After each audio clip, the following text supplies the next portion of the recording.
Buenas tardes, mi nombre es Steven Guevara y esta es mi presentación sobre la actividad del 20% de la materia de construcción. Como primer punto, se nos pide que se explique de manera amplia la Ley de Contrataciones Públicas de fecha del 25 de marzo del 2008, hablando específicamente del capítulo 4, disposiciones comunes para concurso abierto y para concurso cerrado. Este capítulo consta de ocho artículos, los cuales, resumiéndolo y analizándolos un poco, podemos decir lo siguiente. Artículo 65 trata de la garantía del mantenimiento de las ofertas. Los ofertantes deben asegurar sus propuestas. Estas se mantendrán vigentes por el tiempo establecido y presentar una garantía que asegure el cumplimiento de la oferta si son seleccionados en tal caso. El artículo 66 trata de las condiciones para la calificación y la evaluación.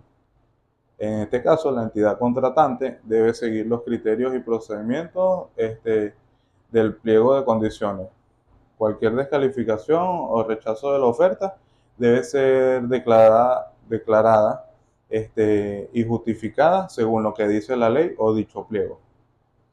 En el artículo 67, reserva de la información, se trata de que desde la apertura de las ofertas hasta que se anuncien los resultados, no se debe dar información sobre las evaluaciones de las mismas. En el artículo 68, los caracteres públicos de los actos y obligaciones del acta, trata de que la recepción y apertura de las ofertas son públicas. En cada acto debe levantarse un acta que la firmen todos los presentes, dejando una constancia si alguien se niega a firmar en todo caso. El artículo 69 trata de los exámenes de las ofertas.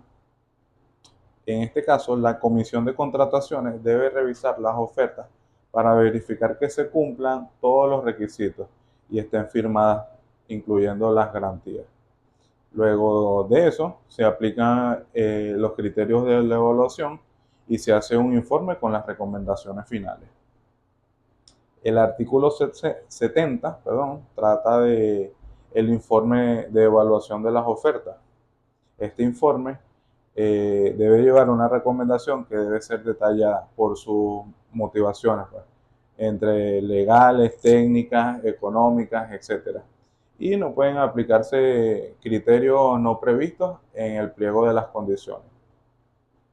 El artículo 71 del mismo capítulo trata de las causales de rechazo de las ofertas. La comisión debe rechazar las ofertas que no cumplan con la ley. Eso es lo que arroja el artículo. Estas que se pueden rechazar son las que tengan errores graves, sean condicionadas, si no se permite la condición, claro.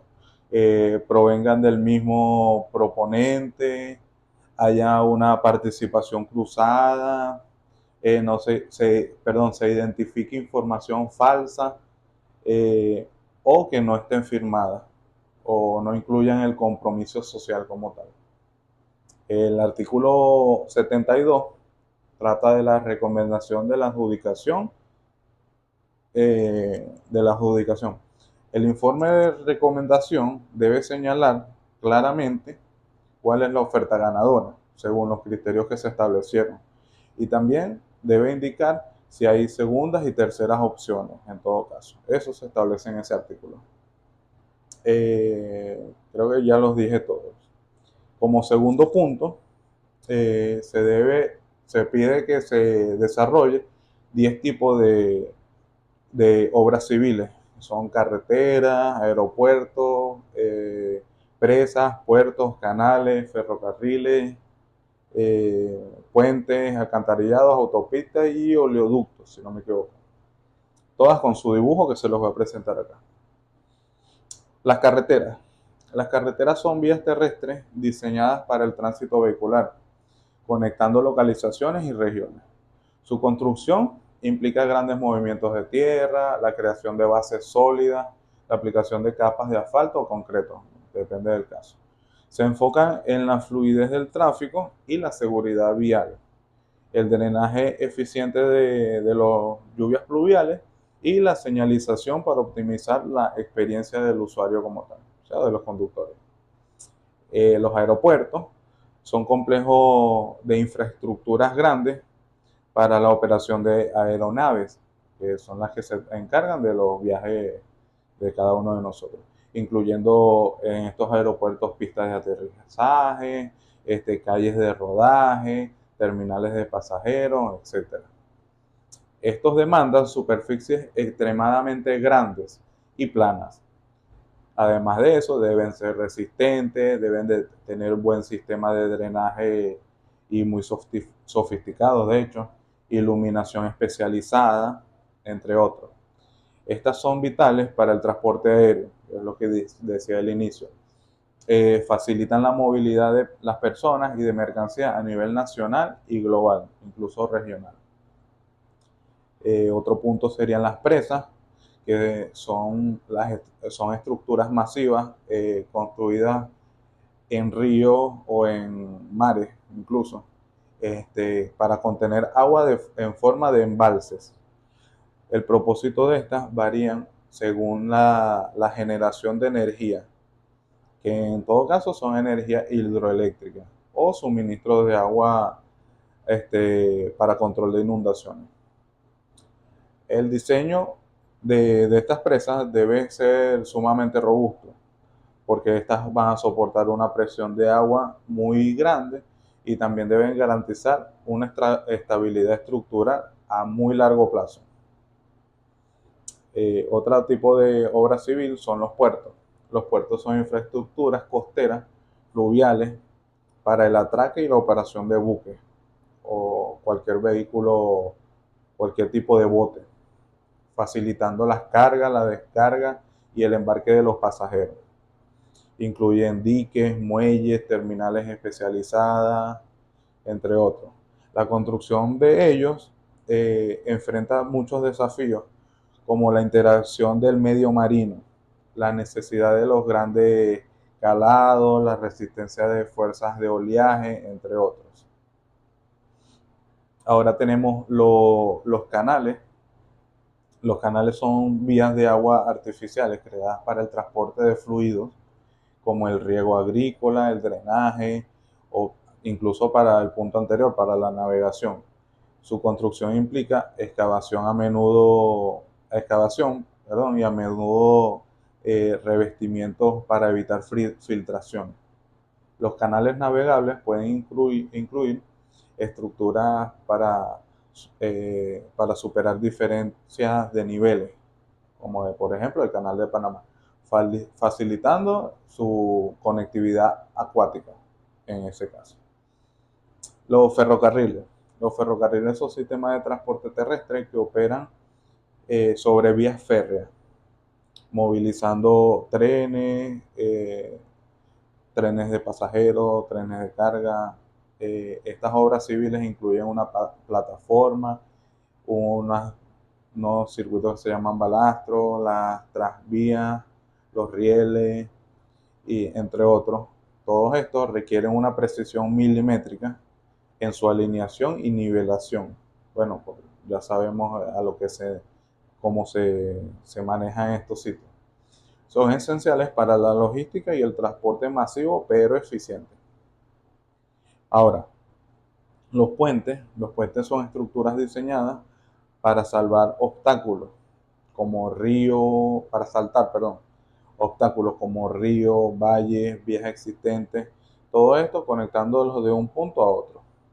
Estos puentes deben soportar cargas estáticas y dinámicas.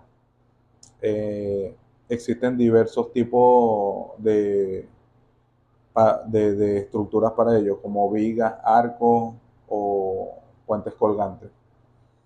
Estos adaptan una luz, que es la distancia, para salvar el entorno y el terreno. La construcción de ellos implica cimentaciones muy profundas y superestructuras para soportar todo el paso vehicular que puede haber. Los alcantarillados son redes subterráneas de tuberías que recolectan y transportan todo el agua residual y pluvial existente. Son fundamentales para la salud pública y el saneamiento ambiental, evitando proliferación de enfermedades, entre otras cosas. Su diseño se considera en la topografía muy importante, ya que asegura el flujo por gravedad y capacidad de toda el agua hacia las tuberías. Ahora las autopistas. Las autopistas son carreteras de alta capacidad y diseño avanzado. Estas son ideales para permitir altas velocidades y grandes volúmenes de tráfico de forma segura. Se distinguen por calzadas muy separadas, múltiples carriles y control total de acceso, sin intersecciones a ciertos niveles. Implican grandes movimientos de tierra también en su construcción y estructuras complejas para la circulación fluida. Todo eso lleva a cierto nivel de estudio. Ahora los oleoductos también son sistemas de tuberías de gran diámetro para transporte de petróleo o sus derivados a larga distancia. Su construcción requiere una excavación muy fuerte, un nivel de soldadura e instalación de tuberías, que estas a menudo son enterradas. Cuando estas cuentan con estaciones de bombeo para mantener la presión, y su diseño en su diseño se prioriza la seguridad y la protección ambiental para prevenir fugas. Otro tema que se nos pidió exponer es el siguiente, el concepto de geotecnia y las 5 ramas que se especializan en ellas, 5 ramas de sus especialidades. Como concepto de geotecnia, podemos decir que esta es la rama de la ingeniería geólica, que se encarga del estudio y comportamiento de los materiales de la Tierra, como el suelo, rocas, su interacción con las obras de ingeniería. Aplicando los principios de la mecánica de suelo y rocas, se diseñan cimentaciones, taludes, túneles y otras infraestructuras que garantizan la seguridad y la estabilidad de una obra. Su objetivo es entender cómo funciona el terreno para prevenir fallas y optimizar su construcción, la construcción de ellas. Las ramas especializadas de la geotecnia son la mecánica de suelo, que se enfoca en el estudio de las propiedades físicas y mecánicas de los suelos, como su resistencia, compresibilidad, permeabilidad, entre otros. Es fundamental para el diseño de cimentaciones superficiales y profundas, así como de terraplenes, excavaciones, todas ellas previniendo su comportamiento bajo carga y frente a factores ambientales. La mecánica de rocas es otra de las ramas. Esta rama se dedica al análisis del comportamiento de los macizos rocosos y de las rocas intactas como tal. Es crucial para el diseño de túneles, cavernas subterráneas, taludes de roca, cimentaciones sobre roca, todas estas evaluando su estabilidad y resistencia a las deformaciones y fallas. Otro punto es la ingeniería de las cimentaciones, que se especializa en el diseño y la construcción de los elementos que transmiten las cargas de una estructura al terreno. Estos incluyen el estudio de la capacidad portante del suelo, los asentamientos y la selección y diseño de las cimentaciones superficiales, como las zapatas, las losas, o las profundas, que serían los pilotes y los micropilotes.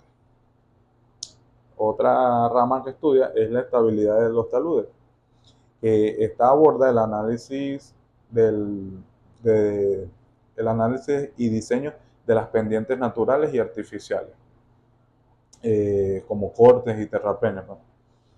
Para prevenir el deslizamiento o fallas de las tierras, de los suelos, perdón. Esta utiliza modelos geotécnicos para evaluar la estabilidad de las mismas, como laderas, entre otras, entre las mencionadas anteriormente, y así diseñar medidas de mitigación como muros de contención, anclajes, sistemas de drenaje, entre otros. Por último tenemos la geotecnia ambiental, que es la rama que se ocupa de la interacción en, en la ingeniería geotécnica y en el medio ambiente. Incluye el diseño de los rellenos sanitarios, el control de la contaminación del suelo, el agua subterránea y la gestión de los residuos peligrosos, pues, buscando soluciones sostenibles que minimicen el impacto ambiental de las obras en el medio ambiente, valga la redundancia. Como cuarto punto tenemos que se nos pide que definamos qué es el movimiento tierra y expliquemos 5 camiones volteos con su dibujo, que también se los voy a dejar por acá. Para comenzar, ¿qué es el movimiento de tierra? El movimiento de tierra se refiere al conjunto de operaciones y trabajos realizados en un terreno para modificar su topografía o preparar en el sitio de construcción. Estas actividades implican que la excavación, la carga, el transporte, la descarga, el extendido, la nivelación y la compactación de los materiales como las tierras, la roca, la arena, los escombros, etc. Es una fase fundamental que casi cualquier proyecto o todos los proyectos de ingeniería civil, desde la construcción de carreteras y edificaciones hasta la creación de presas o campos de cultivo, deben seguir. Su objetivo principal es adecuar la superficie del terreno a los requerimientos que necesita el proyecto. Ahora, los 5 tipos de camiones volteo, los camiones volteo tradicionales, que son más comunes, o sea, son los que vemos a diario prácticamente, y se utilizan para trabajos pesados de construcción y movimientos de tierra o materiales, pues. Tiene una plataforma de volteo que se descarga hacia atrás. Por eso digo, es más tradicional, común que siempre ve. El segundo serían los off-road, son diseñados para operar en terrenos difíciles y sin caminos pavimentados, pues, como minas, caminos de tierra, entre otros. Son más grandes y robustos que los modelos tradicionales, pero su función es la misma. Tenemos como tercer punto los camiones de volteo de transferencia, que cuentan con remolques con cajas intercambiables que facilitan la carga y descarga del material de manera más rápida. Entonces,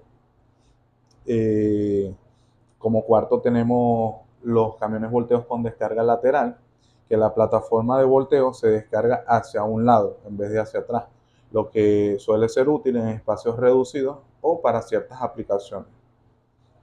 Como quinto tenemos los camiones volteo tipo góndola, que son remolques de plataforma abierta utilizados para transportar materiales voluminosos o equipos muy pesados.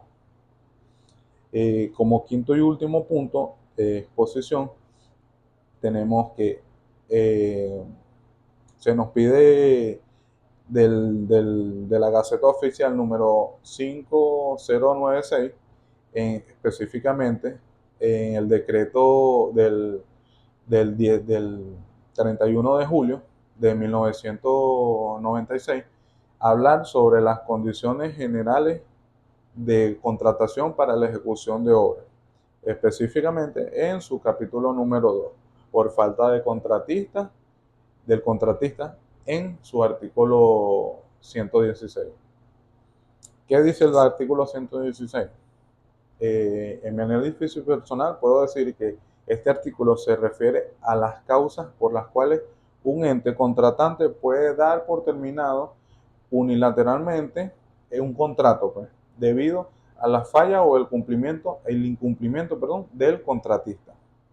Que habla, que en pocas palabras establece unas situaciones específicas en las que la entidad que contrató un servicio o una obra puede decidir finalizar el acuerdo sin necesitar el consentimiento del contratista como tal, debido a acciones u omisiones de este, pues. Las causas principales que se denotan en el artículo pueden incluir la mala ejecución o el retraso que impida terminar la obra a tiempo, problemas financieros o legales de la empresa, como disolución o quiebra, cesión del contrato sin autorización escrita, no inicio o interrupción injustificada de los trabajos por más de 5 días hábiles, errores graves en la ejecución de la obra, sanciones o incumplimientos laborales o legales en todo caso, violación de la ley, del ejército de la ingeniería o de la arquitectura en estos casos, obtención del contrato o beneficios mediante soborno o prácticas ilícitas, pues si se comprueba. Y cualquier otra falta grave que a juicio del contratante se considere. Que este artículo lo que hace es proteger al contratante, dándole la potestad de actuar ante diversas situaciones, como las mencionadas anteriormente, que afecten el buen desarrollo del proyecto o la legalidad del contratista como tal. Las razones van desde las que ya mencionábamos, que son los incumplimientos técnicos o los incumplimientos de los plazos, hasta esos problemas legales, pues, o problemas éticos graves que puedan incumplir con todo lo mencionado. Bueno, este es el fin de mi presentación. Espero haya cumplido con todos los puntos y muchas gracias.